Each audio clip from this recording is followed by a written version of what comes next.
Kitab Nabi Obadja. Ini adalah kitab terpendek dalam Perjanjian Lama.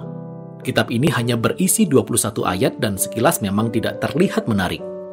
Kitab ini merupakan rangkaian puisi tentang hukuman Allah terhadap orang-orang Edom zaman dahulu, yang merupakan negara tetangga Israel di seberang Laut Mati.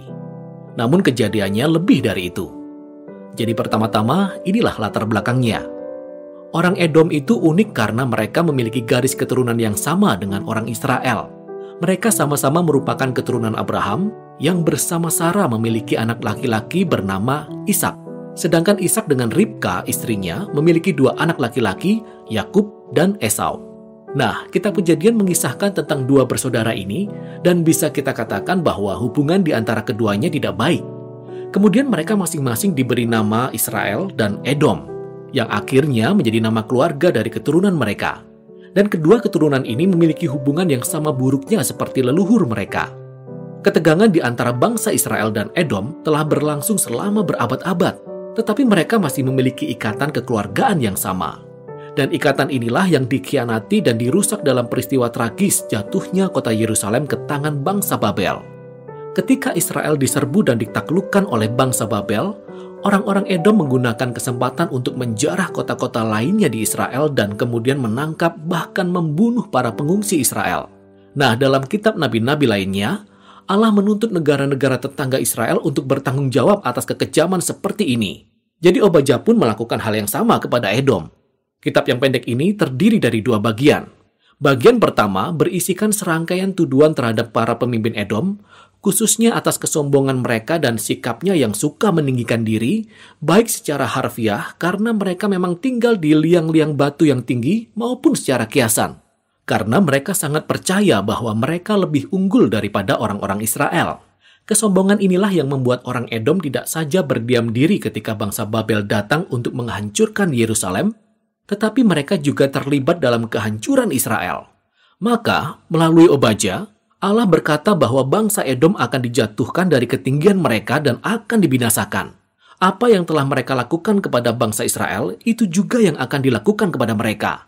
Nah, pas ketika kita akan mendengar lebih banyak tentang kejatuhan Edom, tiba-tiba topiknya bergeser di ayat 15. Ini yang kita dengar. Sebab telah dekat hari Tuhan menimpa segala bangsa. Wah, mengapa tiba-tiba kita beralih dari Edom ke segala bangsa? Ayat ini menjadi pengait yang menghubungkan paruh pertama dari kitab ini dengan paruh kedua, di mana Obadja memberitakan hari Tuhan yang ditujukan tidak saja untuk bangsa Edom. Ia memperluas cakupannya kepada semua bangsa.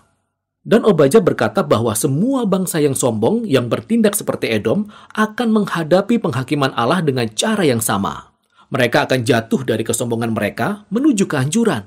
Nah, perpaduan dari kedua bagian ini, yang satu tentang Edom, yang satu lagi tentang semua bangsa, menunjukkan kepada kita mengapa Obadja begitu tertarik pada negeri kecil di selatan Israel ini.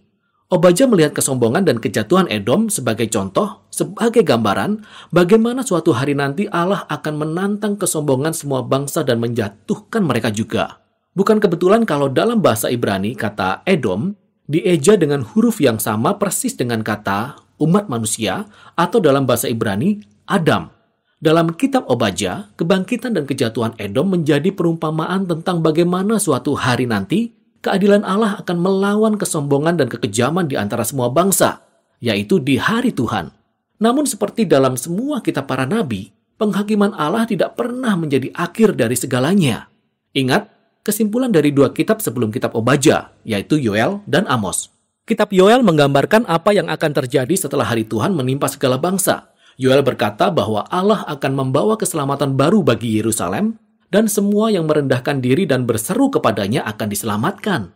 Kemudian kitab Amos menyimpulkan bahwa setelah hari Tuhan mengadili kejahatan bangsa Israel, Allah akan mendirikan kembali pondok Daud dan membangun kerajaan baru bagi Israel yang akan mencakup Edom dan semua bangsa yang kusebut milikku.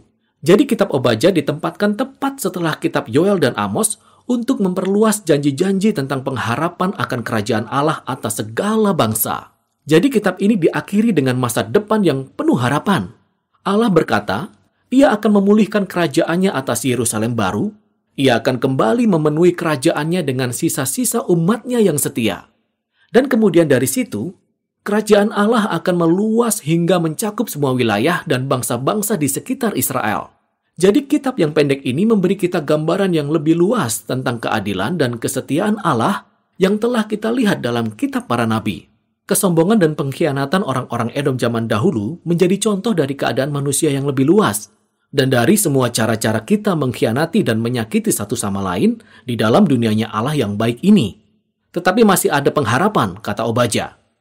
Kejatuhan Edom menunjuk kepada hari di mana Allah akan mengalahkan kejahatan di dalam dunia. Tetapi ia juga akan membawa kerajaan damainya yang akan memulihkan semua bangsa. Demikianlah inti dari kitab Obadya.